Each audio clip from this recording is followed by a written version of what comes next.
जय हिंद फ्रेंड्स। मैं सौरभ झा आपका स्वागत करता हूं आपके अपने चैनल बीएसए ट्रिकी क्लासेस पे। आज हम लोग एसएससी फेज़ 9 के एग्ज़ाम को ध्यान में रखते हुए एसएससी के एग्ज़ाम में बार बार पूछे जाने वाले जनरल नॉलेज के मोस्ट इम्पॉर्टेंट सवालों को देखेंगे। साथ ही साथ इन सवालों से जुड़े संभावित प्रश्नों को डिस्कस करेंगे जो आपके एग्ज़ाम में पूछे जा सकते हैं। आप सभी से अनुरोध करेंगे कि आप क्लास को अधिक से अधिक शेयर करें ताकि अधिक संख्या में बच्चे क्लास में आकर क्लास का लाभ उठा सकें। आप सभी से आग्रह करेंगे कि आप क्लास में सारे सवालों के आंसर क्या करें और प्लीज़ क्लास को सपोर्ट करें, क्लास को लाइक और शेयर अवश्य करें। तो चलिए शुरू करते हैं क्लास और देखते हैं हमारा पहला सवाल। हु वॉज द फर्स्ट तीर्थंकर ऑफ द जैन्स? आपको बताना है जैनियों के पहले तीर्थंकर कौन थे, यानी जैन धर्म के पहले तीर्थंकर कौन थे। आप जानते हैं कि जैन शब्द संस्कृत के जिन शब्द से बना है। जिन का अर्थ होता है विजेता, अर्थात जिन्होंने अपने मन, वाणी और काया को जीत लिया हो उन्हें जैन कहा जाता है। और जैन धर्म के 24 तीर्थंकर हुए। आप जानते हैं जैन धर्म के कुल 24 तीर्थंकर हुए, जिनमें से सबसे पहले तीर्थंकर कौन थे आपसे पूछा जा रहा है। तो आपको याद रखना है कि जैन धर्म के संस्थापक कौन थे या जैन धर्म के पहले तीर्थंकर कौन थे? ऋषभदेव। तो ऋषभदेव जैन धर्म के पहले तीर्थंकर थे, आपको याद रखना है। और 24वें और अंतिम तीर्थंकर कौन थे? तो आप याद रखिएगा महावीर स्वामी। 24वें या अंतिम तीर्थंकर अगर आपसे पूछ लेगा तो आपको याद रखना है 24वें अंतिम तीर्थंकर कौन थे? महावीर स्वामी। ठीक है, तो जैन धर्म के संस्थापक ऋषभदेव और जैन धर्म के अंतिम तीर्थंकर महावीर स्वामी, याद रखिएगा। लेकिन यह भी आपको याद रखना है कि महावीर स्वामी को वास्तविक संस्थापक माना जाता है। समझ में आया? ठीक है, तो आप ये भी याद रखिएगा कि जैन धर्म के वास्तविक संस्थापक किनको माना जाता है? तो जैन धर्म के वास्तविक संस्थापक माना जाता है महावीर स्वामी को। तो क्वेश्चन जिस हिसाब से पूछेगा आपको वैसा आंसर करना है। अगर आपसे पूछा जाता है जैन धर्म के संस्थापक कौन, तो ऋषभदेव। लेकिन अगर क्वेश्चन पूछता है जैन धर्म के वास्तविक संस्थापक कौन, तो महावीर स्वामी। जैन धर्म के 24वें तीर्थंकर महावीर स्वामी।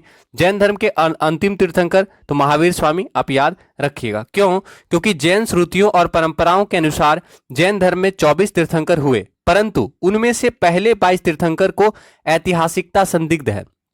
मतलब पहले 22 तीर्थंकर का ऐतिहासिकता थोड़ा सा संदिग्ध है क्योंकि उतना ज्यादा साक्ष्य नहीं मिला है। ठीक है, समझ में आया? तो याद रखिएगा। तो यहां से आपको याद रखना है कि ऋषभदेव जैन धर्म के संस्थापक हैं और वो पहले तीर्थंकर थे। ठीक है, और आपको साथ ही साथ याद रखना है कि ऋषभदेव पहले तीर्थंकर और एरिस्टनेमी, ऑप्शन में देखिए लिखा हुआ है एरिस्टनेमी, तो एरिस्टनेमी और ऋषभदेव। ठीक है, एरिस्टनेमी कितने नंबर के तीर्थंकर थे आपको याद है? 22वें तीर्थंकर थे। तो आपको याद रखना है कि 22वें तीर्थंकर कौन थे? एरिस्टनेमी। पूछ सकता है, तो आपको याद रखना है कि 22वें तीर्थंकर एरिस्टनेमी और संस्थापक ऋषभदेव। इनका उल्लेख कहां पर मिला है आपको पता है? इनका उल्लेख ऋग्वेद में मिला है। तो आपसे पूछेगा कौन कौन से ऐसे तीर्थंकर हुए जिनका उल्लेख ऋग्वेद में मिलता है। ठीक है, तो आपको याद रखना है कि ऋषभदेव और एरिस्टनेमी का उल्लेख ऋग्वेद में मिलता है। ठीक है, तो ऋग्वेद में उल्लेख मिलता है। आपको याद रखना है कि एरिस्टनेमी जो कि 22वें तीर्थंकर थे और ऋषभदेव का उल्लेख ऋग्वेद में मिलता है। आप याद रखिएगा। ठीक है, और पारसनाथ के बारे में आप जानते हैं पारसनाथ कितने नंबर के तीर्थंकर थे? तो आपको याद रखना है पारसनाथ 23वें तीर्थंकर थे। समझ में आया? एरिस्टनेमी 22वें तीर्थंकर। ठीक है, पारसनाथ 23वें तीर्थंकर। अजीतनाथ दूसरे तीर्थंकर थे। तो अजीतनाथ को भी आप याद रखिएगा कि अजीतनाथ दूसरे तीर्थंकर थे जैन धर्म के। ठीक है, तो जैन धर्म के पहले तीर्थंकर ऋषभदेव, दूसरे तीर्थंकर अजीतनाथ, 22वें तीर्थंकर एरिस्टनेमी और 23वें तीर्थंकर पारसनाथ। आप याद रखिएगा। ठीक है, और पारसनाथ का जन्म कहां हुआ था? तो आपको याद रखना है कि पारसनाथ जैन धर्म के 23वें तीर्थंकर थे। पारसनाथ काशी के इक्ष्वाकु वंशीय राजा अश्वसेन के पुत्र थे। आप याद रखिएगा। और पारसनाथ के अनुयायियों को निर्गंथ कहा जाता था। आप याद रखेंगे। ठीक है, तो पारसनाथ के अनुयायियों को निर्गंथ कहा जाता था। आप याद रखिएगा, इंपॉर्टेंट सवाल है, पूछता है। ठीक है, तो आपका सही आंसर क्या होगा? याद रखेंगे, ऑप्शन नंबर डी आपका सही आंसर होगा। याद रखिएगा। तो क्लास को एक बार फटाफट लाइक और शेयर कर दीजिएगा ताकि क्लास को थोड़ा सा सपोर्ट मिल सके और बच्चे ज्यादा से ज्यादा क्लास में आकर लाभ उठा सकें। अगला सवाल, तमिल भाषा के शिल्पदिकारम और मणिमेखलई नामक गौरव ग्रंथ किससे जुड़ा हुआ है? तो तमिल भाषा में शिल्पदिकारम और मणिमेखलई नामक ग्रंथ लिखा गया है। ठीक है, तो याद रखिएगा पहले तो ये सवाल कि ये दोनों ग्रंथ है जो कि तमिल भाषा में लिखा गया है, तो ये किस धर्म से जुड़ा हुआ है ये आपको बताना है कि तमिल भाषा के शिल्पदिकारम और मणिमेखलई नामक ग्रंथ किस धर्म से जुड़ा हुआ है। तो आपका सही आंसर क्या होगा? याद रखना है बौद्ध धर्म। सही आंसर क्या होगा? आपको याद रखना ऑप्शन नंबर बी, बौद्ध धर्म से जुड़े हुए ग्रंथ हैं शिल्पदिकारम और मणिमेखलई, जो कि तमिल भाषा में लिखा गया है, आपको याद रखना है। समझ में आया? तो बौद्ध धर्म में बहुत सारे ग्रंथ हैं जो आपसे पूछा जाता है, तो यहाँ पे आपको याद रखना है। एक तो ये याद रखिएगा, ठीक है, शिल्पदिकारम और मणिमेखलई तमिल भाषा में बौद्ध धर्म से जुड़ा हुआ एक ग्रंथ है, आप याद रखेंगे। अब देखिए जो एग्जाम में जो पूछा जाता है पाली भाषा का जनरली पूछा जाता है, क्योंकि आप जानते हैं कि भगवान बुद्ध ने पाली भाषा में उपदेश दिया था। ठीक है, तो बौद्ध धर्म का जो पाली भाषा में कुछ ग्रंथ लिखा गया जो आपसे पूछ सकता है बहुत ज्यादा, एक है मिलिंद पान्हो, आपसे पूछता है मिलिंद पान्हो के बारे में पूछेगा आपसे सवाल। ठीक है, कि मिलिंद पान्हो किस धर्म से जुड़ा हुआ है, तो आप याद रखिएगा मिलिंद पान्हो बौद्ध धर्म से जुड़ा हुआ ग्रंथ है, मिलिंद पान्हो। ठीक है, याद रखिएगा मिलिंद पान्हो बौद्ध धर्म से जुड़ा हुआ क्या है? ग्रंथ है। और मिलिंद पान्हो में क्या है? यूनानी शासक मिनांडर और बौद्ध भिक्षु नागसेन के बीच में जो बौद्ध धर्म के बारे में जो डिस्कस हुआ था वो चीज इसमें लिखा गया है। ठीक है, तो आप याद रखिएगा मिलिंद पान्हो राजा मिनांडर और बौद्ध गुरु नागसेन के बीच हुए बौद्ध धर्म के बारे में जो डिस्कस होता है उस पे बना है। ठीक है, समझ में आया? तो नागसेन जो बौद्ध गुरु रहते हैं वो मिनांडर को बौद्ध धर्म के बारे में बताते हैं। ठीक है, उसी पर ये आधारित पुस्तक है मिलिंद पान्हो, आप याद रखिएगा। तो मिलिंद पान्हो बौद्ध धर्म पर आधारित पुस्तक है जो एग्जाम में बहुत पूछा जाता है। जातक कथा पूछेगा, जातक कथा किससे जुड़ा हुआ है? तो जातक कथा बौद्ध धर्म से जुड़ा हुआ है। और जातक कथा जो है याद रखना है, जातक कथा बौद्ध धर्म से जुड़ा हुआ है और भगवान बुद्ध के पूर्व जन्मों की कथा है। ठीक है, तो आप याद रखिएगा बुद्ध के पूर्व जन्म की कथा है। ठीक है, तो भगवान बुद्ध के पूर्व जन्म की कथा है, आपको याद रखना है जातक। ठीक है, तो ये भी इंपॉर्टेंट सवाल है, पूछता है तो आप आराम से आंसर कर सकते हैं कि भगवान बुद्ध के पूर्व जन्म की कथा को जातक कथा में संकलित किया गया है, आप याद रखिएगा। समझ में आया? और ये दोनों जो है पाली भाषा में लिखा गया, तो कभी पूछ देगा मिलिंद पान्हो तो आप याद रखिएगा बौद्ध धर्म, जातक कथा बौद्ध धर्म, और ये किस भाषा में लिखा गया है तो आपको याद रखना है पाली भाषा में। और भी ग्रंथ है जैसे कि दीपवंश है, महावंश है, महावस्तु है, लेकिन एग्जाम में जो पूछा जाता है वही आपको बता रहे हैं। ठीक है, मिलिंद पान्हो और जातक कथा बहुत ज्यादा पूछा जाता है, बाकी उतना इंपॉर्टेंट नहीं है। ठीक है, तो आपको याद रखना है पाली भाषा में। और भगवान बुद्ध ने किस भाषा में उपदेश दिया था? तो भगवान बुद्ध ने भी पाली भाषा में उपदेश दिया था, आपको याद रखना है। ठीक है, समझ में आया? तो क्लास को एक बार फटाफट लाइक और शेयर कर दीजिएगा। आपका सही आंसर क्या है? बौद्ध धर्म। तो तमिल भाषा में शिल्पदिकारम और मणिमेखलई नामक गौरव ग्रंथ लिखा गया है, आप याद रखिएगा, जो बौद्ध धर्म से जुड़ा हुआ है। ठीक है, अगला सवाल, भगवान बुद्ध ने अपनी अंतिम सांसें कहाँ ली थी? ठीक है, यानी उनका महापरिनिर्वाण कहाँ हुआ था? तो ये आपको बताना है कि भगवान बुद्ध का महापरिनिर्वाण कहाँ हुआ था, यानी उन्होंने अपनी अंतिम सांसें कहाँ ली थी। तो आप आंसर कीजिएगा। अब भगवान बुद्ध के बारे में आप जानते हैं कि भगवान बुद्ध का जन्म कब हुआ था, पहले तो ये देखते हैं। तो आपको याद रखना है कि भगवान बुद्ध का जन्म 563 ईसा पूर्व, बहुत पूछा जाता है ये सवाल। तो भगवान बुद्ध का जन्म 563 ईसा पूर्व कहाँ पे हुआ था? फटाफट बताइएगा। भगवान बुद्ध का जन्म 563 ईसा पूर्व हुआ था। लुम्बिनी में इनका जन्म हुआ था, कपिलवस्तु के लुम्बिनी में। ठीक है, तो आप याद रखिएगा भगवान बुद्ध का जन्म 563 ईसा पूर्व लुम्बिनी में हुआ था। कहाँ पे? कपिलवस्तु के लुम्बिनी में इनका जन्म हुआ था, आप याद रखिएगा। और इनके पिता का नाम क्या था? शुद्धोदन। याद रखिएगा पिता का नाम क्या था? भगवान बुद्ध के पिता का नाम शुद्धोदन था, जो कि शाक्यगण के मुखिया थे। तो याद रखिएगा भगवान बुद्ध के पिता शुद्धोदन शाक्यगण के मुखिया थे, आपको याद रखना है। भगवान बुद्ध की माता का नाम क्या था? तो आप याद रखिएगा इनकी माँ का नाम था माया देवी। ये सब सवाल पूछा जाता है, तो आप याद रखिएगा भगवान बुद्ध की माँ का नाम माया देवी था। ठीक है, माँ का नाम माया देवी था, आपको याद रखना है। लेकिन लालन पालन इनकी सौतेली माँ करती है, लालन पालन। क्यों? क्योंकि इनकी माँ का निधन जब गौतम बुद्ध 7 दिन के थे तभी इनकी माँ माया देवी का निधन हो जाता है, इसलिए इनका लालन पालन किसने किया? तो आपको याद रखना है कि गौतम बुद्ध का लालन पालन इनकी सौतेली माँ प्रजापति गौतमी ने किया। समझ में आया? तो आप याद रखिएगा कि लालन पालन किसने किया, तो गौतम बुद्ध का लालन पालन उनकी सौतेली मां प्रजापति गौतमी ने किया। और यहीं से देखिए गौतम नाम है, ठीक है, समझ में आया। तो आप याद रखिएगा गौतम बुद्ध की मां माया देवी, ठीक है, और इनकी मृत्यु 7वें दिन में ही हो जाती है। गौतम बुद्ध 7 दिन के रहते हैं, तभी इनकी मां का निधन हो जाता है। उसके बाद उनका लालन पालन प्रजापति गौतमी करती हैं, आप याद रखिएगा। और भगवान बुद्ध के बचपन का नाम सिद्धार्थ था, आप याद रखेंगे। और भगवान बुद्ध की पत्नी का नाम क्या था, यह भी बहुत ज्यादा सवाल पूछा जाता है। तो भगवान बुद्ध की पत्नी का नाम क्या था, यशोधरा, ठीक है। तो यशोधरा आपको याद रखना है, यशोधरा, ठीक है। तो आप याद रखिएगा भगवान बुद्ध की पत्नी का नाम यशोधरा, फिर से लिख दे रहे हैं, शायद कटा हुआ है, यशोधरा। तो आप याद रखिएगा भगवान बुद्ध की पत्नी का नाम यशोधरा। और इनके पुत्र का नाम क्या था, तो पुत्र का नाम राहुल था। तो आप याद रखिएगा भगवान बुद्ध के पुत्र का नाम राहुल था, ठीक है, समझ में आया, तो याद रखेंगे। अब आप जानते हैं कि भगवान बुद्ध ने गृह त्यागा, और भगवान बुद्ध के द्वारा गृह त्याग की घटना को क्या कहा गया। आप सभी जानते हैं, एग्जाम में जनरली पूछा जाता है ये सवाल कि गृह त्याग की घटना को क्या कहा गया, समझ में आया। तो आप याद रखिएगा महाभिनिष्क्रमण, महाभिनिष्क्रमण, बस इतना सा याद रखना है कि गृह त्याग की घटना को महाभिनिष्क्रमण कहा जाता है। तो याद रखिएगा गृह त्याग की घटना को महाभिनिष्क्रमण कहा जाता है। भगवान बुद्ध ने 29 वर्ष की आयु में गृह त्याग दिया था, जिसे महाभिनिष्क्रमण कहा गया है, याद रखिएगा, ठीक है। इसके अलावा आपसे पूछ सकता है, क्या पूछा है सवाल कि अंतिम सांसें कहां ली। तो आपका सही आंसर, जिन भी बच्चों का आंसर आ रहा है कुशीनगर, बिल्कुल सही है। आप लोगों की तैयारी बहुत अच्छे से चल रही है। वैसे क्वेश्चन आसान था लेकिन बिल्कुल सही। अब आप लोग कमेंट कर दीजिएगा कि कितना ईसा पूर्व भगवान बुद्ध की मृत्यु होती है, ठीक है, तो ये भी कमेंट कर दीजिए, ठीक है, फटाफट कमेंट कीजिएगा। भगवान बुद्ध ने पहला उपदेश कहाँ दिया था, सारनाथ में दिया था। और सारनाथ में भगवान बुद्ध ने पहला उपदेश दिया था, जिसे धर्म चक्र प्रवर्तन कहा गया है, आप याद रखिएगा।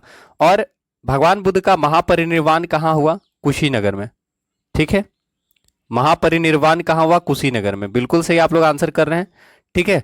तो आंसर क्या होगा, आपको याद रखना है भगवान बुद्ध का महापरिनिर्वाण 483 ईसा पूर्व, आपको याद रखना है भगवान बुद्ध का महापरिनिर्वाण 483 ईसा पूर्व होता है। कुशीनगर ये कहाँ पे है, देवरिया यूपी में है। तो आप याद रखिएगा उत्तर प्रदेश के कुशीनगर में भगवान बुद्ध का महापरिनिर्वाण हुआ था 483 ईसा पूर्व, आप याद रखिएगा, ठीक है, समझ में आया।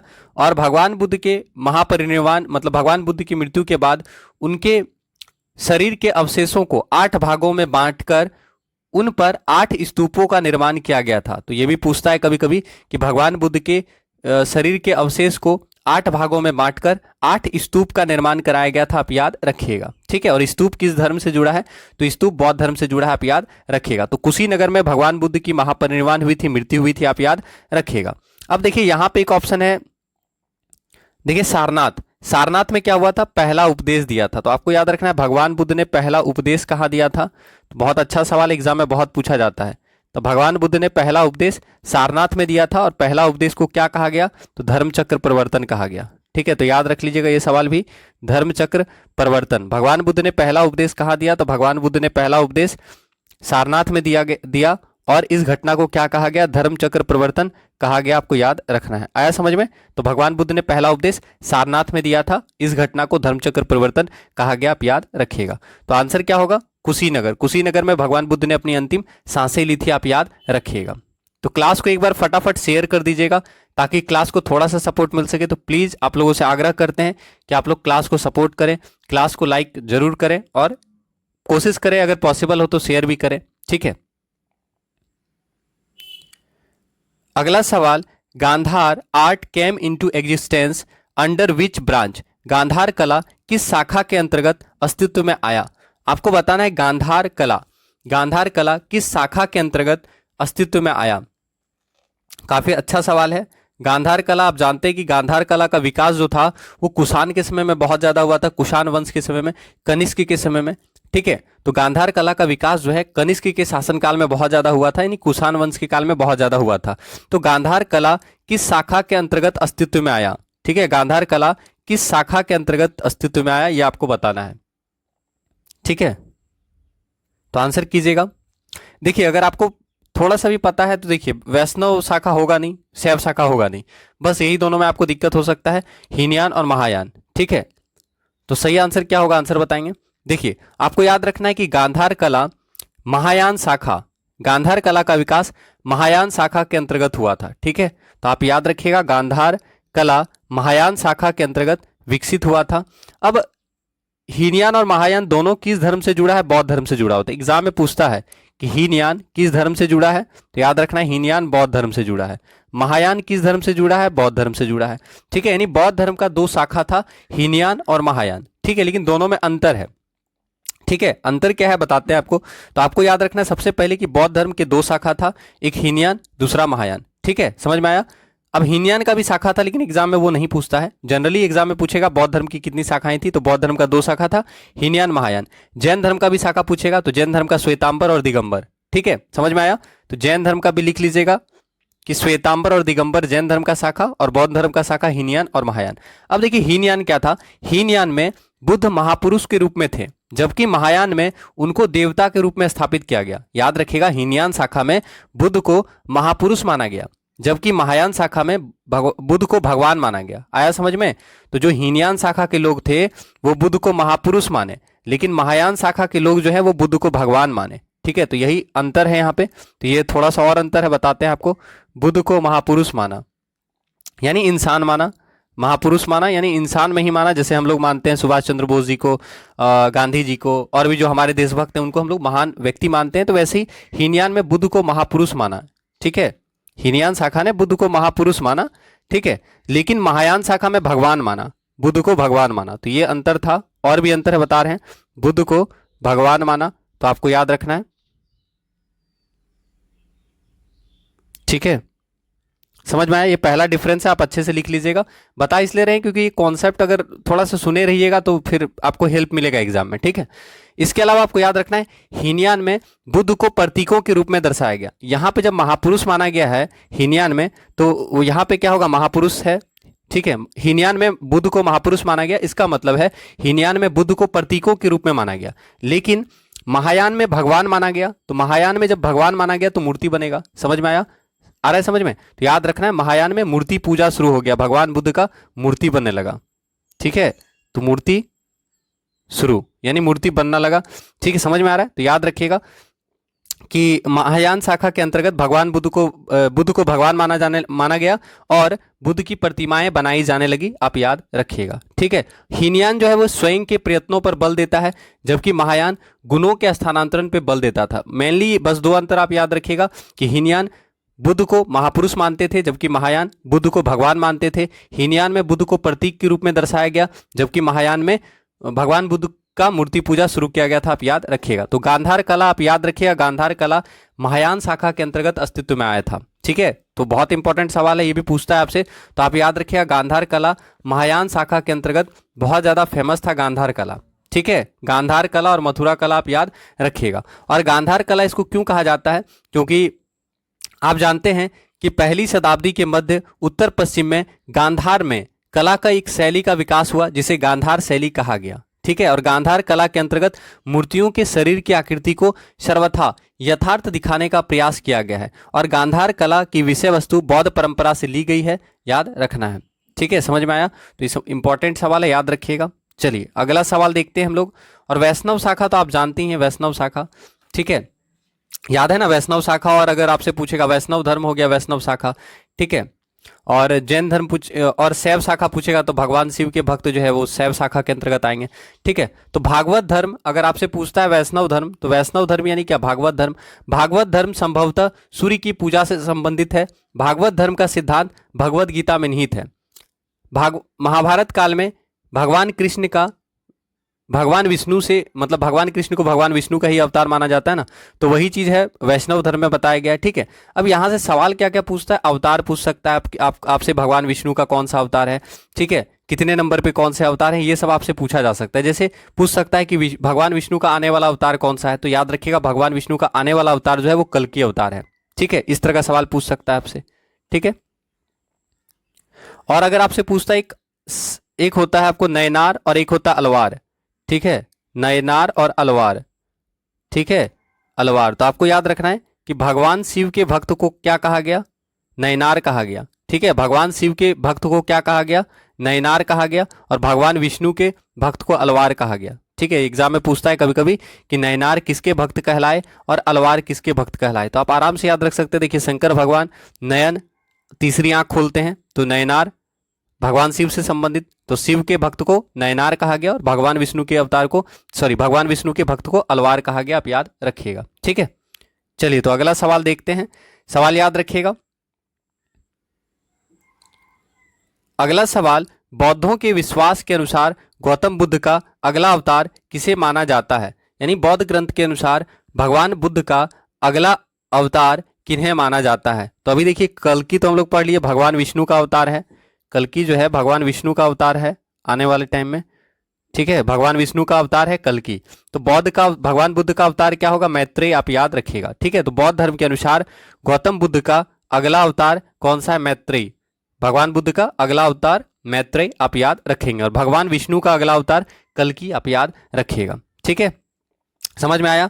पूछता है कभी कभी, और आपसे ये भी पूछ सकता है कि ऋग्वेद में आपको पता होगा भगवान विष्णु के अवतारों में वराह अवतार जो है सबसे ज्यादा लोकप्रिय था ऋग्वेद काल में। ऋग्वेद में वराह अवतार बहुत ज्यादा फेमस था, और ऋग्वेद में वराह अवतार का उल्लेख भी आपको किया गया है। पूछता है कभी कभी एग्जाम में, तो आप याद रखिएगा। ठीक है, चलिए तो अगला सवाल देखते हैं।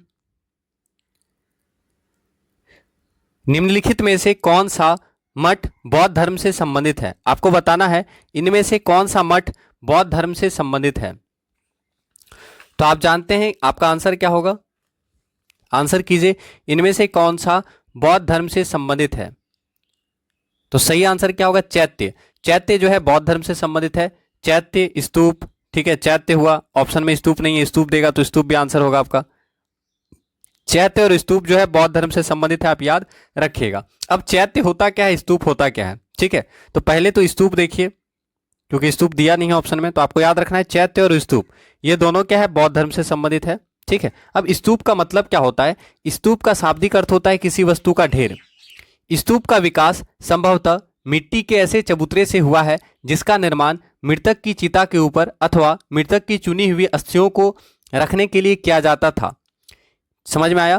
तो स्तूप आप याद रखिएगा, स्तूप बहुत इंपॉर्टेंट है, पूछता है। तो स्तूप का विकास संभवतः मिट्टी के ऐसे चबूतरे से हुआ है जिसका निर्माण मृतक की चिता के ऊपर अथवा मृतक की चुनी हुई अस्थियों को रखने के लिए किया जाता था। ठीक है, तो स्तूप बौद्ध धर्म से जुड़ा हुआ है, याद रखिएगा। और स्तूप का बहुत सारा हिस्सा होता है, जैसे कि वेदिका, हर्मिका, छत्र, सोपान। ठीक है, लेकिन ये थोड़ा टफ लेवल हो जाएगा तो इसको नहीं पढ़ेंगे हम लोग, जो एग्जाम में आता है उसी को देखेंगे। ठीक है, एसएससी और रेलवे के एग्जाम में जो आता है उसको ही पढ़िए, क्योंकि वो आपके लिए ज़्यादा बेनिफिशियल होगा अभी। तो याद रखना है कि चैत्य जो है बौद्ध धर्म से जुड़ा है, स्तूप जो है बौद्ध धर्म से जुड़ा है। अब चैत्य क्या होता है, तो चैत्य का शाब्दिक अर्थ होता है चिता संबंधी।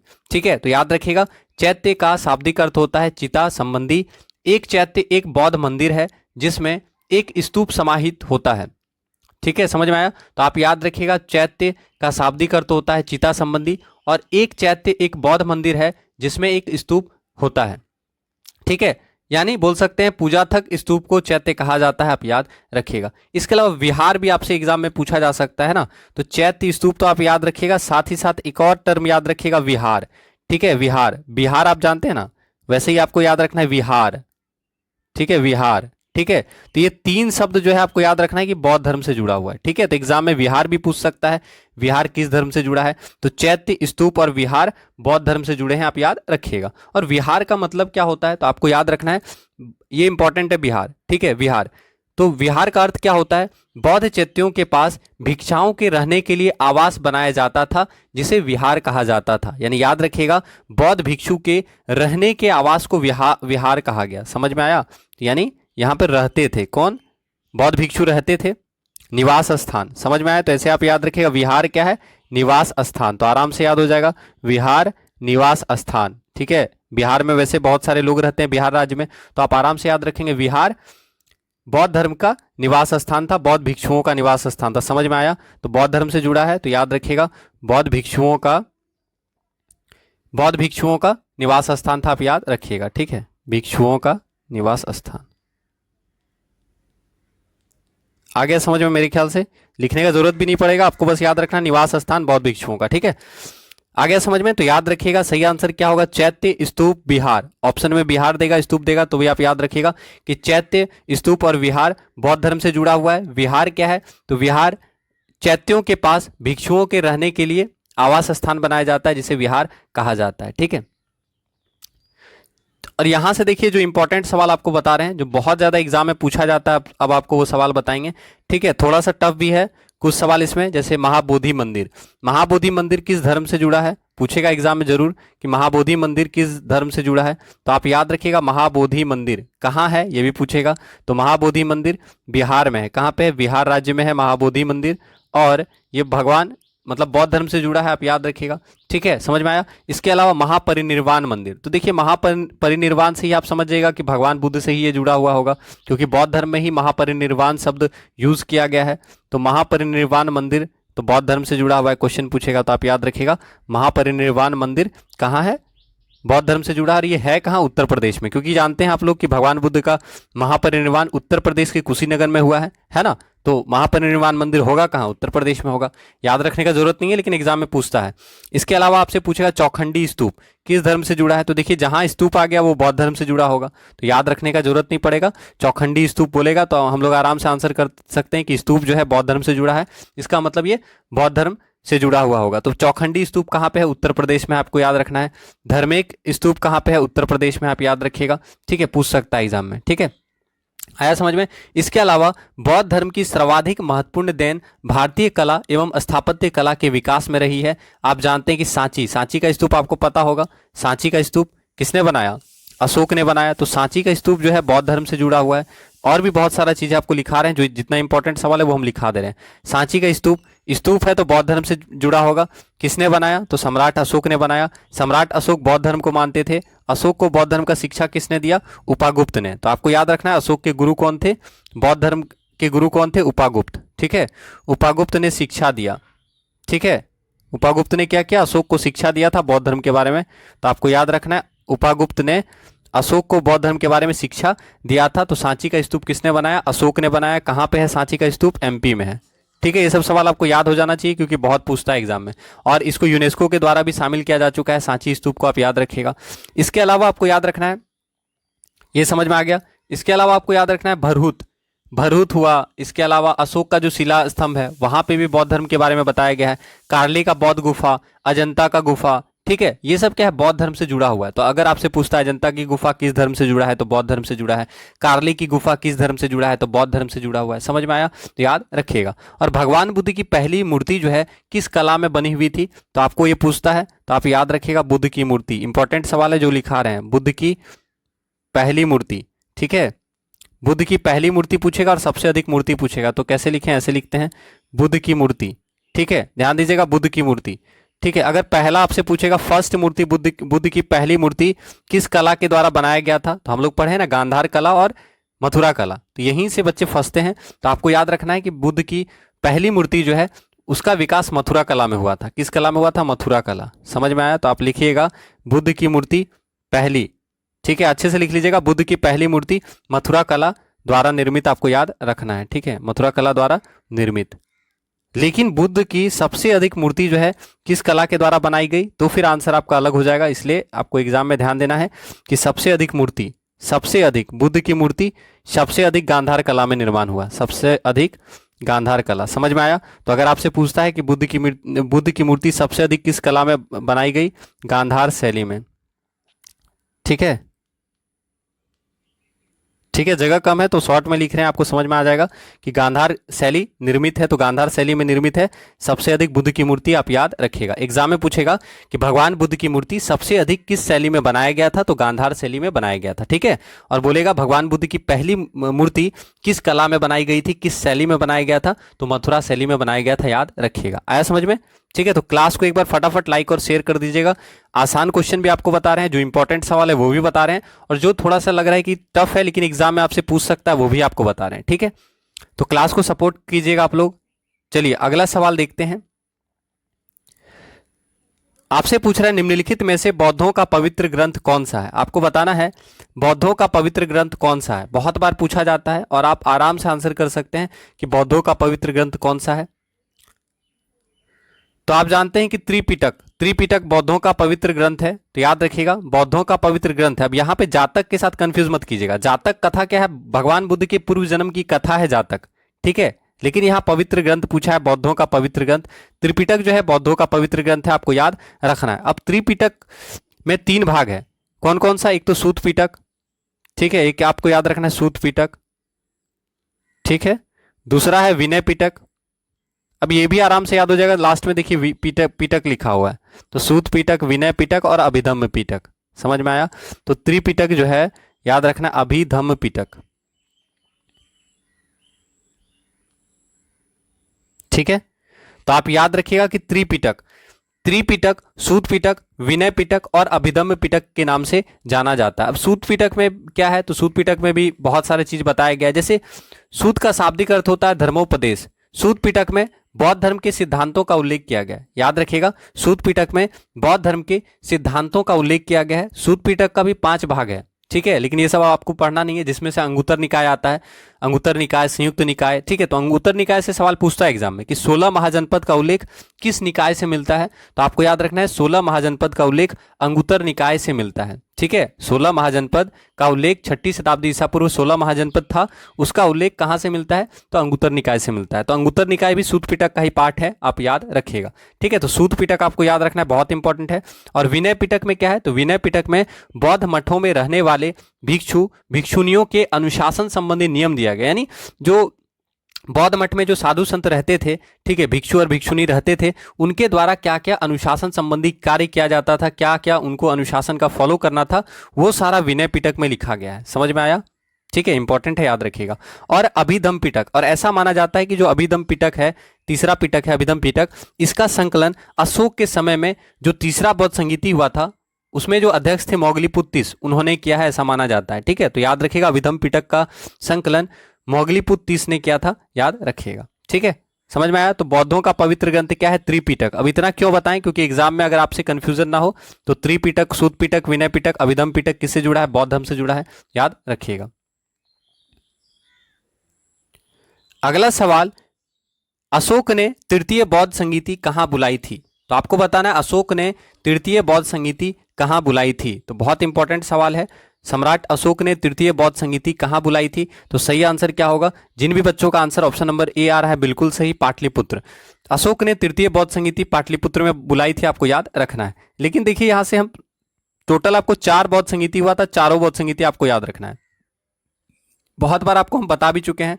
फर्स्ट बौद्ध संगीति कहां हुआ था बताना है आपको, फर्स्ट बौद्ध संगीति कहां हुआ था आपको बताना है, ठीक है। देखिए फर्स्ट बौद्ध संगीति आप बताइए कहां हुआ था, किनके काल में हुआ था, तो आपको याद रखना है फर्स्ट बौद्ध संगीति राजगृह में हुआ था। कहां हुआ था, फर्स्ट बौद्ध संगीति राजगृह में हुआ था।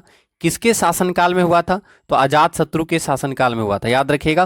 पहला बौद्ध संगीति राजगृह में हुआ था, राजा कौन थे, अजात शत्रु, तो अजात शत्रु के शासनकाल में पहला बौद्ध संगीति हुआ था, आपको याद रखना है। अध्यक्ष कौन थे, तो महाकश्यप अध्यक्ष थे। तो ये तीनों सवाल इंपॉर्टेंट है, यहाँ पे जितना लिख रहे हैं तो याद रखिएगा महाकश्यप अध्यक्ष थे, कुछ भी पूछ सकता है, ठीक है। तो याद रखेंगे कि पहला बौद्ध संगीति कहाँ हुआ था, पहला बौद्ध संगीति राजगृह में हुआ था। अध्यक्ष कौन थे, महाकश्यप। राजा कौन थे, अजात शत्रु, आप याद रखिएगा। कब हुआ था पहला बौद्ध संगीति, तो 483 ईसा पूर्व, आप याद रखिएगा, ठीक है। और पहला बौद्ध संगीति में क्या कार्य किया गया था, पहला बौद्ध संगीति में, तो पहला बौद्ध संगीति में बुद्ध के उपदेशों को सूत पिटक तथा विनय पिटक में अलग अलग संकलित किया गया था, समझ में आया।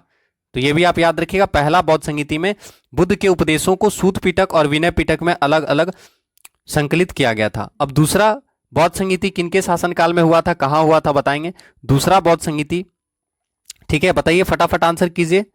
दूसरा बौद्ध संगीति कहां हुआ था, किनके शासनकाल में हुआ था, तो आपको याद रखना है दूसरा बौद्ध संगीति वैशाली में हुआ था। कहां हुआ था, दूसरा बौद्ध संगीति वैशाली में हुआ था। आपको याद रखना है कि सेकंड बौद्ध संगीति वैशाली में हुआ था। और राजा कौन थे, कालाशोक, तो याद रखिएगा कालाशोक के शासनकाल में सेकंड बौद्ध संगीति हुआ था, सेकंड बौद्ध संगीति कालाशोक के शासनकाल में हुआ था। और अध्यक्ष कौन थे, सबाकामी, ठीक है, अध्यक्ष कौन थे, तो आप याद रखिएगा दूसरे बौद्ध संगीति के अध्यक्ष कौन थे, सबाकामी अध्यक्ष थे, ठीक है। और तीसरा बौद्ध संगीति के समय राजा कौन थे, अशोक। देखिए यहां अगर आप भूलेंगे तो आराम से आप याद रख सकते हैं, कैसे, देखिए दूसरा बौद्ध संगीति के समय शोक, तीसरा बौद्ध संगीति के समय अशोक, समझ में आया। दूसरे बौद्ध संगीति के समय अध्यक्ष कौन थे, शोक, कालाशोक, शॉर्ट में याद रखिएगा शोक ताकि भूले नहीं। तो दूसरे बौद्ध संगीति के समय राजा कौन थे? शोक। और तीसरे बौद्ध संगीति के समय राजा कौन? अशोक। और चौथा बौद्ध संगीति कनिष्क, क्योंकि बहुत इंपॉर्टेंट वो सवाल है। पहला में अजातशत्रु, तो आराम से याद हो जाएगा। पहला बौद्ध संगीति के समय राजा अजातशत्रु, दूसरे बौद्ध संगीति के समय राजा कालाशोक, तीसरे बौद्ध संगीति के समय राजा अशोक और चौथे बौद्ध संगीति के समय राजा कनिष्क। ठीक है, तो समझ में आया। दूसरा बौद्ध संगीति याद रखिएगा। अब आपसे पूछेगा तीसरा बौद्ध संगीति, तो तीसरा बौद्ध संगीति के समय राजा अशोक कहां पे हुआ था? पाटलिपुत्र में हुआ था।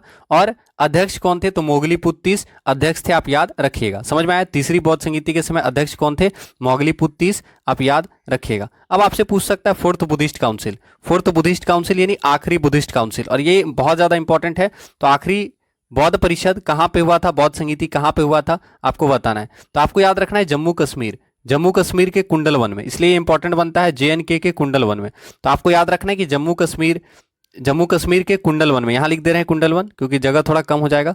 तो कुंडल वन, ठीक है। तो आपको पूछेगा कि कुंडल वन में हुआ था कौन सा संगीति, तो आपको याद रखना है कि बुद्धिस्ट काउंसिल, चौथा बुद्धिस्ट काउंसिल जो है जम्मू कश्मीर के कुंडल वन में हुआ था।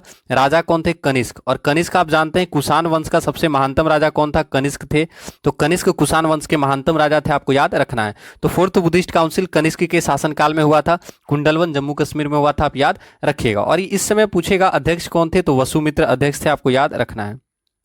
ठीक है, समझ में आया। तो यही सब सवाल एग्जाम में बहुत ज्यादा पूछा जाता है, तो याद रखना है। फोर्थ बुद्धिस्ट काउंसिल के समय वसुमित्र अध्यक्ष थे, कनिष्क राजा थे, कुंडलवन जम्मू कश्मीर में फोर्थ बुद्धिस्ट काउंसिल हुआ था। अब इससे एक और सवाल इंपॉर्टेंट है, आपसे पूछेगा कि बौद्ध धर्म जो है वो दो भागों में बट गया। आपको पढ़ा चुके हैं कि बौद्ध धर्म जो है हीनयान और महायान दो भागों में बटा हुआ था। तो आपसे पूछेगा बौद्ध धर्म जो है किस बौद्ध संहिता के बाद हीनयान और महायान संप्रदाय में बट गया। ठीक है, तो याद रखना है कि फोर्थ बुद्धिस्ट काउंसिल चौथी बौद्ध संहिता के बाद बौद्ध धर्म का हीनयान एवं महायान संप्रदाय में विभाजन हो गया था। ठीक है, समझ में आया। तो याद रखिएगा आपका सही आंसर क्या होगा? ऑप्शन नंबर ए याद रखेंगे। तो क्लास को एक बार फटाफट लाइक और शेयर कर दीजिएगा ताकि क्लास को थोड़ा सा सपोर्ट मिल सके। तो प्लीज आप लोग क्लास को सपोर्ट किया करें। अगला सवाल, सिकंदर महान का शिक्षक कौन था?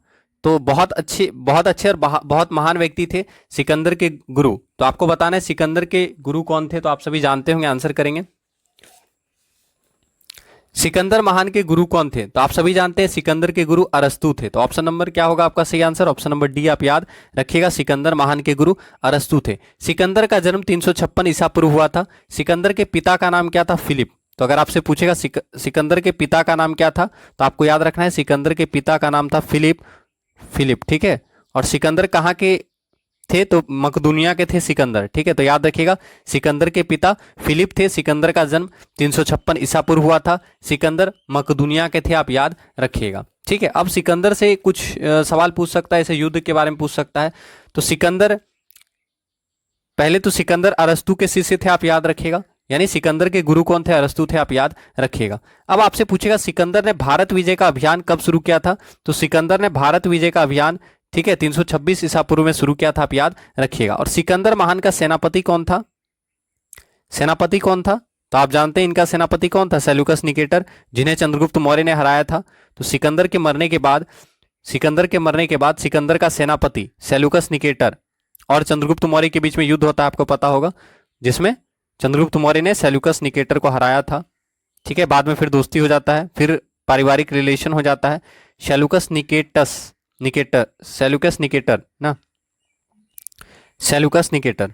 ठीक है, तो आपको याद रखना है कि सिकंदर महान का सेनापति कौन था? Seleucus Nicator. ठीक है, तो सिकंदर महान का सेनापति सेल्यूकस निकेटर थे। और सेल्यूकस निकेटर को किसने हराया था? चंद्रगुप्त मौर्य ने हराया था, आप याद रखिएगा। और हाइडे स्पीसीज का युद्ध बहुत ज्यादा पूछा जाता है, तो आप याद रखिएगा हाइडे स्पीसीज का युद्ध। ठीक है, हाइडे स्पीसीज का युद्ध किनके बीच में हुआ था बताइएगा? हाइडे स्पीसीज का युद्ध किनके बीच में हुआ था? ठीक है, तो बताइए किनके बीच में हुआ था हाइडे स्पीसीज का युद्ध? ठीक है, इसको दूसरा नाम क्या कहा जाता है? झेलम का युद्ध भी कहा जाता है, क्योंकि ये हाइडे स्पीसीज का युद्ध जो है झेलम नदी के किनारे हुआ था। या फिर झेलम नदी का पुराना नाम क्या था आपको पता है? वितस्ता। तो वितस्ता का भी युद्ध कहा जाता है। तो आप ये भी याद रखिएगा, तैयार रहिएगा, एग्जाम में कुछ भी पूछ सकता है। ठीक है, पूछ देगा वितस्ता नदी के किनारे युद्ध जो है किससे हुआ था? ठीक है, या फिर एग्जाम में ऐसे ही पूछ देगा कि हाइडेस्पिसीज का युद्ध किस नदी के किनारे हुआ था, समझ में आ रहा है। तो हाइडेस्पिसीज का युद्ध जो है झेलम नदी के किनारे हुआ था, और झेलम नदी का ही पुराना नाम था वितस्ता। तो याद रखेंगे कि हाइडेस्पिसीज का युद्ध राजा पोरस और सिकंदर के बीच में हुआ था, और हाइडेस्पिसीज का युद्ध झेलम नदी या फिर वितस्ता नदी के किनारे हुआ था, आप याद रखिएगा। ठीक है, और सिकंदर की मृत्यु कब हुई थी, तो सिकंदर की मृत्यु 323 ईसा पूर्व बेबीलोन में हुआ था 33 वर्ष की उम्र में। तो सिकंदर की मृत्यु काफी कम उम्र में हुआ था, 323 ईसा पूर्व बेबीलोन में, आप याद रखिएगा। ठीक है, बहुत अच्छा सवाल है, एग्जाम में पूछता है। ठीक है, चलिए तो अगला सवाल देखें हम लोग, याद रखिएगा सही आंसर क्या होगा, अरस्तु, आप याद रखिएगा। और एक सवाल और पूछ सकता है कि सिकंदर का घोड़ा का नाम क्या था, एग्जाम में पूछा गया सवाल है, तो आपको याद रखना है बहुकेफला। बहुकेफला कौन था, बहुकेफला। क्यों इंपॉर्टेंट है, क्योंकि सिकंदर ने इनके नाम पे एक नगर भी बनवाया था। ठीक है, बहुकेफला, तो आपको याद रखना है बहुकेफला क्या है, सिकंदर के घोड़ा का नाम था।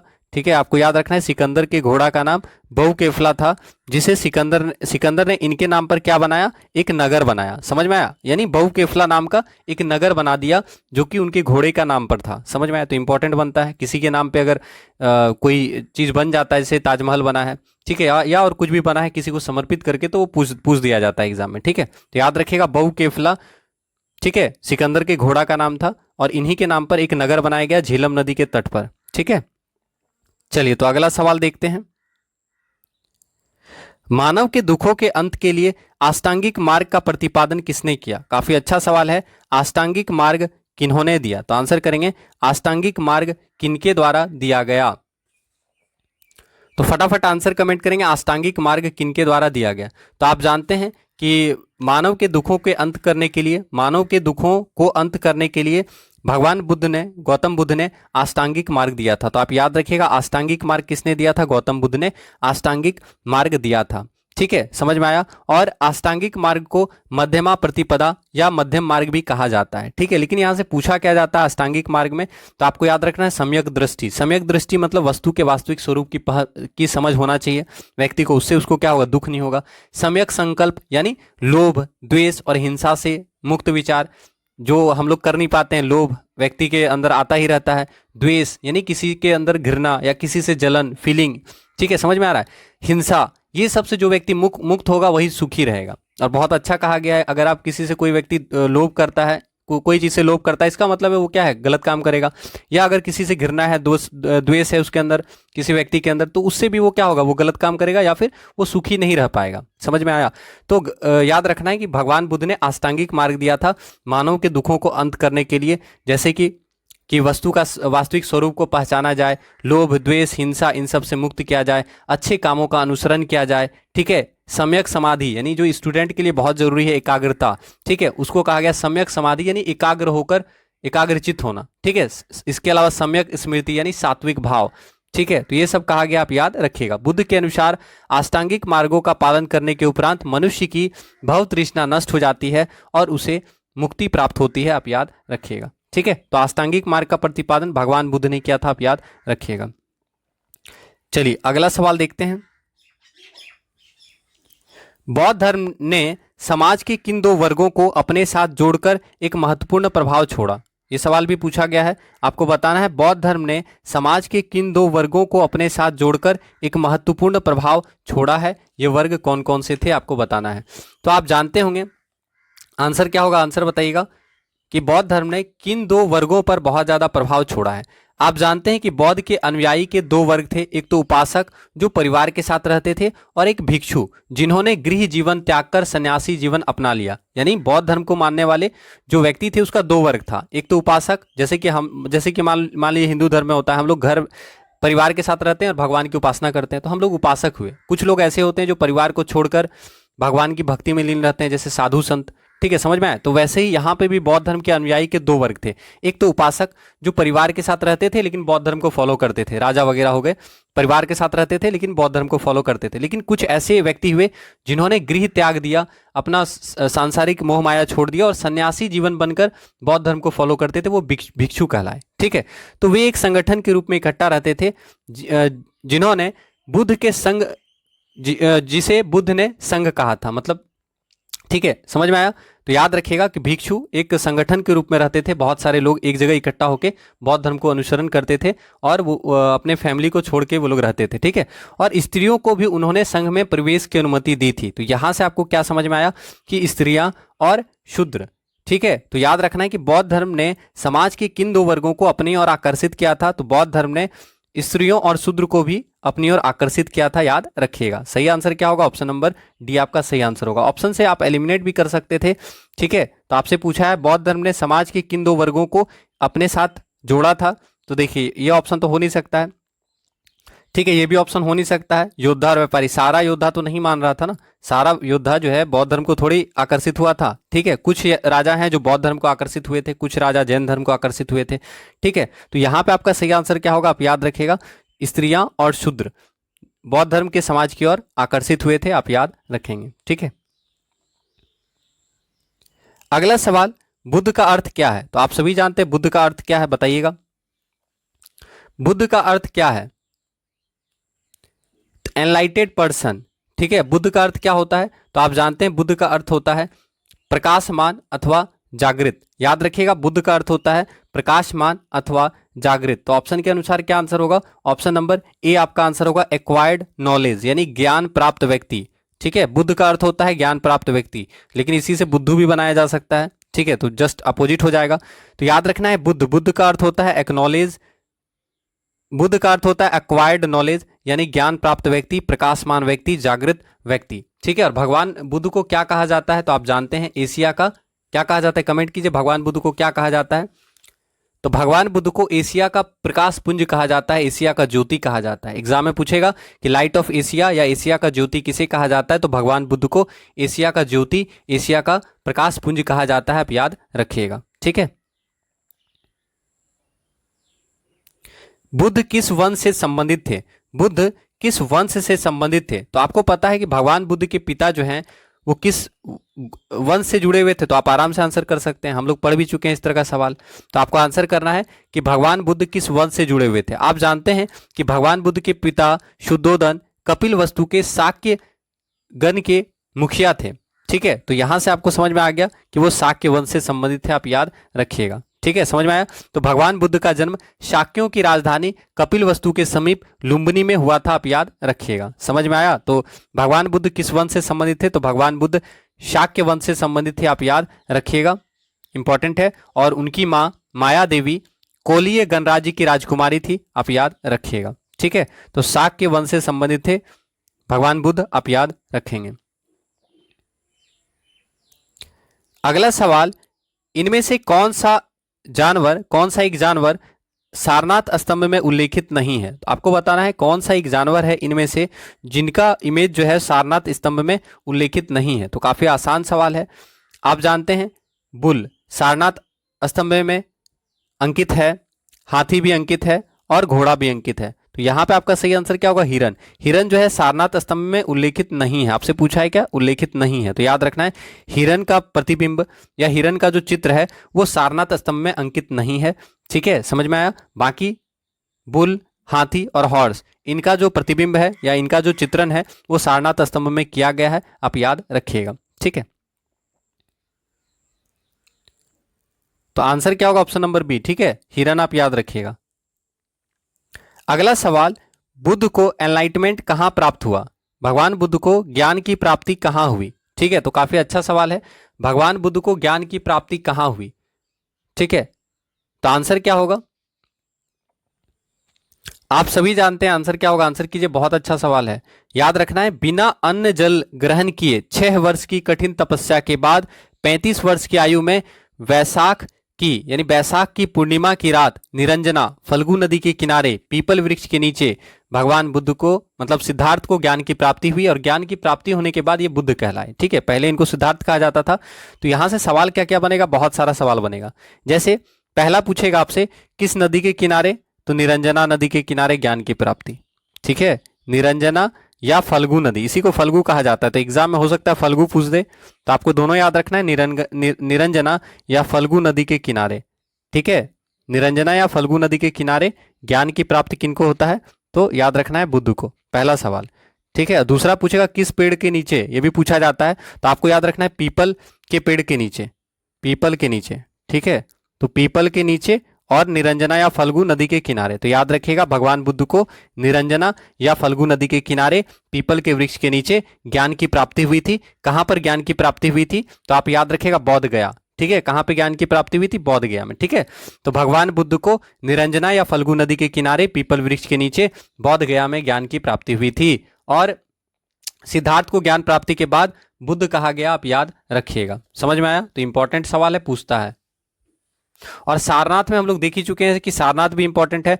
तो सारनाथ में भगवान बुद्ध ने पहला उपदेश दिया था, सारनाथ में भगवान बुद्ध ने पहला उपदेश दिया था। कपिलवस्तु में इनका जन्म हुआ था, कपिलवस्तु के समीप लुम्बिनी में गौतम बुद्ध का जन्म हुआ था। और राजगृह में क्या हुआ था, तो राजगृह में पहला बौद्ध संगीति हुआ था, याद है ना।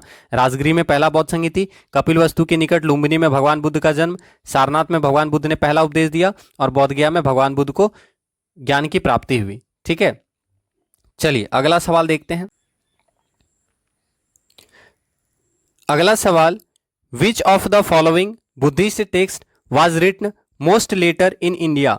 निम्न में से कौन सा बौद्ध ग्रंथ भारत में सबसे बाद में लिखा गया। आपको बताना है कौन सा बौद्ध ग्रंथ भारत में सबसे बाद में लिखा गया। तो सही आंसर क्या होगा, भारत में सबसे बाद में कौन सा ग्रंथ लिखा गया था, बौद्ध ग्रंथ। तो आपको याद रखना है कि भारत में सबसे बाद में लिखा गया बौद्ध ग्रंथ कौन सा है, तो याद रखिएगा वामसात पाकसिनी, ठीक है। तो याद रखेंगे भारत में सबसे बाद में लिखा गया बौद्ध ग्रंथ क्या है, वामसात पाकसिनी, ठीक है। समझ में आया? तो याद रखिएगा भारत में सबसे बाद में लिखा गया बौद्ध ग्रंथ है वामसात पाकसिनी। वामसात पाकसिनी भारत में सबसे बाद में लिखा गया बौद्ध ग्रंथ है, याद रखिएगा। अगला सवाल, निम्नलिखित में से बौद्ध साहित्य की पहचान करें। आपको बताना है बौद्ध साहित्य, इनमें से कौन सा बौद्ध साहित्य है। तो हम लोग पढ़ चुके हैं कि त्रिपिटक, त्रिपिटक जो है बौद्ध साहित्य है। त्रिपिटक को सूत पिटक, विनय पिटक एवं अभिधम पिटक के नाम से जाना जाता है, ठीक है। तो याद रखिएगा कि बौद्ध साहित्य की पहचान करें तो त्रिपिटक क्या है, बौद्ध साहित्य है, बौद्ध ग्रंथ है त्रिपिटक, आप याद रखिएगा। अगला सवाल, प्रारंभिक बौद्ध धर्म ग्रंथों की रचना किसमें की गई थी। आपको बताना है कि प्रारंभिक बौद्ध ग्रंथों की रचना किस भाषा में की गई थी। आप जानते हैं, आराम से आंसर कर सकते हैं। और भगवान बुद्ध की भाषा क्या थी, उपदेश की भाषा। बुद्ध की उपदेश की भाषा भी थी सेम, उपदेश की भाषा, ठीक है। तो भगवान बुद्ध ने अपने उपदेशों को ज्यादातर पाली भाषा में दिया था, ठीक है। तो आप याद रखिएगा बुद्ध के उपदेश की भाषा, एग्जाम में पूछता है कि भगवान बुद्ध के उपदेशों की भाषा क्या थी, ठीक है। इसलिए बौद्ध धर्म बहुत ज्यादा फेमस भी हुआ था। तो आपको याद रखना है बुद्ध के उपदेश की भाषा पाली थी और प्रारंभिक बौद्ध धर्म ग्रंथ की रचना पाली भाषा में की गई थी, आपको याद रखना है। समझ में आया? तो याद रखिएगा कि भगवान बुद्ध ने पहला उपदेश कहाँ दिया था, तो भगवान बुद्ध ने अपना पहला उपदेश सारनाथ में दिया था। और भगवान बुद्ध ने अपने उपदेश सबसे अधिक पाली भाषा में दिया, आप याद रखिएगा। और भगवान बुद्ध ने अपना सर्वाधिक उपदेश कहाँ दिया, तो भगवान बुद्ध ने अपना सर्वाधिक उपदेश कौशल देश की राजधानी श्रावस्ती में दिया। समझ में आया? पहला उपदेश सारनाथ में दिया, लेकिन सबसे अधिक उपदेश भगवान बुद्ध ने कहाँ दिया, तो कौशल देश की राजधानी श्रावस्ती में दिया, आप याद रखिएगा। और प्रारंभिक बौद्ध धर्म ग्रंथों की रचना पाली भाषा में की गई थी, आप याद रखिएगा। अगला सवाल, महावीर की माता कौन थी। तो आंसर कीजिएगा महावीर की माता कौन थी, ठीक है। तो काफी अच्छा सवाल है, महावीर की माता कौन थी, ठीक है। तो आपको याद रखना है महावीर स्वामी से भी सवाल पूछेगा। तो महावीर स्वामी का जन्म कब हुआ था, तो आप याद रखिएगा महावीर स्वामी का जन्म, पहले तो यहाँ ये देखते हैं हम लोग कि महावीर स्वामी का जन्म कब हुआ था। तो आपको याद रखना है कि महावीर स्वामी का जन्म 540 ईसा पूर्व, महावीर स्वामी का जन्म 540 ईसा पूर्व हुआ था। कहाँ पर, कुंडग्राम वैशाली में। तो याद रखिएगा महावीर स्वामी का जन्म 540 ईसा पूर्व कुंडग्राम वैशाली में हुआ था। कहाँ हुआ था, कुंडग्राम वैशाली में, ठीक है। तो महावीर स्वामी का जन्म 540 ईसा पूर्व कुंडग्राम वैशाली में हुआ था, आपको याद रखना है, ठीक है। महावीर स्वामी का जन्म 540 ईसा पूर्व कुंडग्राम वैशाली में हुआ था, आप याद रखिएगा। अब ये भी पूछता है ये कुंडग्राम वैशाली है कहाँ, बिहार में है। समझ में आया? तो महावीर स्वामी का जन्म 540 ईसा पूर्व कुंडग्राम वैशाली बिहार में हुआ था, आपको याद रखना है, ठीक है। और महावीर स्वामी के पिता का नाम क्या था, तो यहाँ पे बहुत सारे बच्चों को कंफ्यूजन होता है, क्योंकि इनके पिता का जो नाम था वही सिद्धार्थ के बचपन, वही गौतम बुद्ध के बचपन का नाम था सिद्धार्थ। तो आप याद रखिएगा महावीर स्वामी के पिता का नाम वही था जो भगवान बुद्ध के बचपन का नाम था। तो आप आराम से याद रख सकते हैं कि सिद्धार्थ, ठीक है, सिद्धार्थ। थ होगा, आप याद रखिएगा सिद्धार्थ। तो अगर आपसे पूछता है महावीर स्वामी के पिता का नाम क्या था, तो आपको याद रखना है कि महावीर स्वामी के पिता का नाम सिद्धार्थ था। समझ में आया? तो पिता सिद्धार्थ थे, याद रखिएगा, जो कि जात्रिक कुल के प्रधान थे, आप याद रखिएगा। और इनकी माता का नाम क्या था, तो महावीर की माता का नाम त्रिशला था। तो याद रखिएगा महावीर स्वामी की माँ का नाम त्रिशला था, जो कि लिच्छवी शासक चेटक की बहन थी। तो याद रखिएगा महावीर स्वामी की माँ का नाम त्रिशला था, जो कि लिच्छवी शासक चेटक की बहन थी, आप याद रखिएगा। और महावीर स्वामी की पत्नी का नाम क्या था, तो याद रखिएगा महावीर स्वामी की पत्नी का नाम यशोदा था। महावीर स्वामी की पत्नी का नाम यशोदा था, आप याद रखिएगा। और महावीर स्वामी की पत्नी का नाम यशोदा बहुत इंपॉर्टेंट है, याद रखिएगा। महावीर स्वामी की माँ का नाम त्रिशला। और महावीर स्वामी की पुत्री का नाम क्या था, अनुजा। अनुजा या प्रियदर्शिनी, ठीक है। तो महावीर स्वामी की पत्नी का नाम क्या था, सॉरी महावीर स्वामी की बेटी का नाम क्या था, तो आपको याद रखना है महावीर स्वामी की बेटी का नाम अनुजा प्रियदर्शिनी था। समझ में आया? तो इंपॉर्टेंट सवाल है, याद रखिएगा। महावीर स्वामी की पत्नी का नाम यशोदा, महावीर स्वामी की माँ का नाम त्रिशला, महावीर स्वामी की पुत्री का नाम अनुजा प्रियदर्शिनी। और महावीर स्वामी के दामाद का नाम था जामाली, ठीक है, जामाली। ये भी इंपॉर्टेंट है, पूछता है एग्जाम में, आप याद रखिएगा, ठीक है। और महावीर स्वामी की माँ का नाम आप समझ गए, आंसर क्या हो जाएगा, तो त्रिशला, आप याद रखिएगा। अब एक सवाल यहां से बहुत इंपॉर्टेंट है, महावीर स्वामी को ज्ञान की प्राप्ति किस नदी के किनारे हुआ, तो आपको याद रखना है ऋजुपालिका नदी के तट पर, ठीक है। क्योंकि भगवान बुद्ध का भी पूछता है नदी का, और यहाँ आपका महावीर का भी पूछेगा नदी का। नदी के किनारे, किस नदी के किनारे ज्ञान की प्राप्ति हुई, तो हो सकता है कंफ्यूजन हो जाए, तो इसलिए आप याद रखिएगा ऋजुपालिका नदी के तट पर महावीर स्वामी को ज्ञान की प्राप्ति हुई, ठीक है।